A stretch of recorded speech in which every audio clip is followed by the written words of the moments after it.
Info farmer Times کے دوستوں، حکیم شیخ علیم الدین انصاری، جو عام طور پر نواب وزیر خان کے نام سے جانے جاتے ہیں، مغلیہ دور میں شہر لاہور کے گورنر تھے۔ ان کا آبائی شہر چنیوٹ تھا۔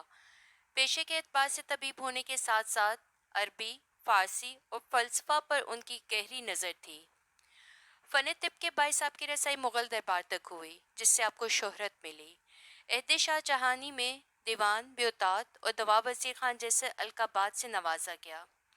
ان کی بہت سی تعمیرات شہر لاہور میں مسجد وزیر خان، شاہی حمام کے ساتھ سرائے، مسجد وزیر خان خرد، اسی مقام پر زنانہ محل، لاہور بارادری، باغ نخلسیہ، کھجوروں کا باغ جہاں آج پنجاب پبلک لائبریری موجود ہے۔ ان تعمیرات کے ساتھ ساتھ انہیں وزیرآباد شہر کا بانی بھی کہا جاتا ہے۔ پالکو نالہ کے قریب سمن برج ان یادگاروں میں سے ایک ہے جو راج گھاٹ کے علاقے کو وزیرآباد شہر بنانے کا سبب بنی۔ ان کی کئی تعمیرات چنیوٹ، آگرہ کے علاقوں میں بھی ملتی ہیں۔ یہ تھا حکیم وزیر خان کا تعارف۔ حکیم صاحب کے تعارف اور تعمیرات کے پس منظر میں شاہی حمام کی بابت چلتے ہیں۔ پاکستان کے تاریخی شہر لاہور کے مشرقی سمت دہلی دروازے سے کوتوالی تک 1.5 کلومیٹر لمبی سڑک کئی سو سال پہلے بادشاہوں کا راستہ ہونے کی وجہ سے شاہی گزرگاہ کہلاتی تھی۔ وہیں شاہی حمام بھی تھا۔ شاہی حمام، جسے وزیر خان حمام بھی کہا جاتا ہے، ایک ایرانی اور ترک طرز کا حمام تھا۔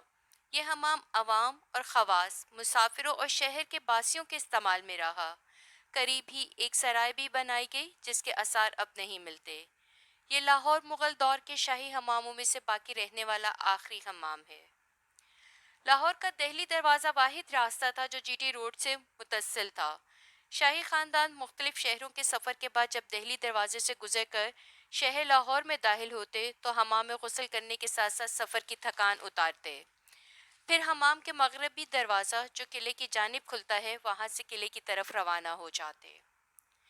شاہی حمام 1000 سے زائد مربع میٹر احاطہ پر محیط ایک منزلہ عمارت ہے، جس میں ایک چھوٹی سی مسجد بھی قائم ہے۔ 21 کمروں غسل کے لیے ٹھنڈے اور گرم 8 تالابوں پر مشتمل، 5 کمرے بھاپ غسل کے لیے مخصوص تھے۔ حرارت کا نظام سکھ عہد میں تباہ ہوا، مگر برطانوی حکمرانوں نے اس کی بحالی کی کوشش نہیں کی بلکہ اسے رہائشی مقاصد کے لیے استعمال کیا۔ بیٹھنے کے مخصوص کمروں میں چاروں اطراف سے آبشار کی مانند پانی بہتا تھا۔ ان خاص کمروں میں شاہی خاندان کو ان کے نوکر مساج دیا کرتے تھے۔ گرم حمام کے عقب میں شاہی خواتین کے لیے حمام تھا، جو صرف عورتوں کے لیے مخصوص تھا۔ حمام میں مکمل رازداری برقرار رکھنے کا اہتمام تھا۔ چھتوں اور دیواروں میں پھولوں کی نقش نگاری، عربی اور فارسی میں لکھی عبارتیں آج بھی اس حمام کی خوبصورتی کا جیتا جاگتا ثبوت ہیں۔ حمام میں روشنی کا واحد ذریعہ برجنما روشن دان تھے۔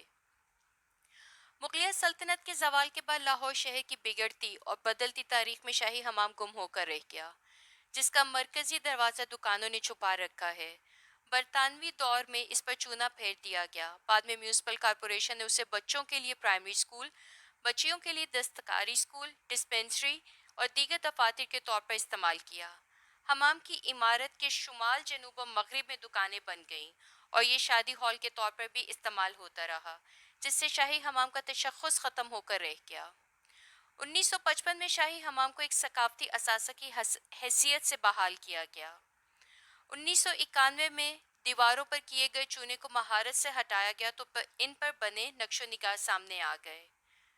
2013 میں جب اس کی بحالی کا آغاز ہوا تو ایک تاریخی عمارت کا ڈھانچہ تو موجود تھا، لیکن کسی طرح بھی یہاں حمام کے آثار دکھائی نہیں دیتے تھے۔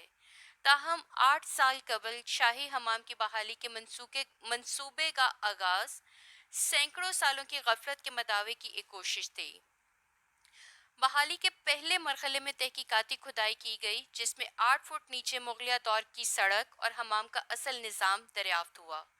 چینی مٹی اور مٹی کے نوادرات، بھٹیوں کا جال، پانی کی پیچیدہ گزرگاہیں، گرمی سے محفوظ کرتی اینٹیں، چھوٹے چھوٹے ستونوں پر مشتمل حرارت اور بھاپ کا نظام، ٹھنڈے پانی کے فوارے، آبشاریں اور مساج کے لیے جگہیں دریافت ہوئیں۔ شاہی حمام میں پانی کی نکاسی کے لیے 20 فٹ گہرا گڑھا کھودا تو پتہ چلا کہ 17 فٹ گہرائی پہ ایک سوراخ سے پورے حمام کو پانی فراہم کیا جاتا تھا۔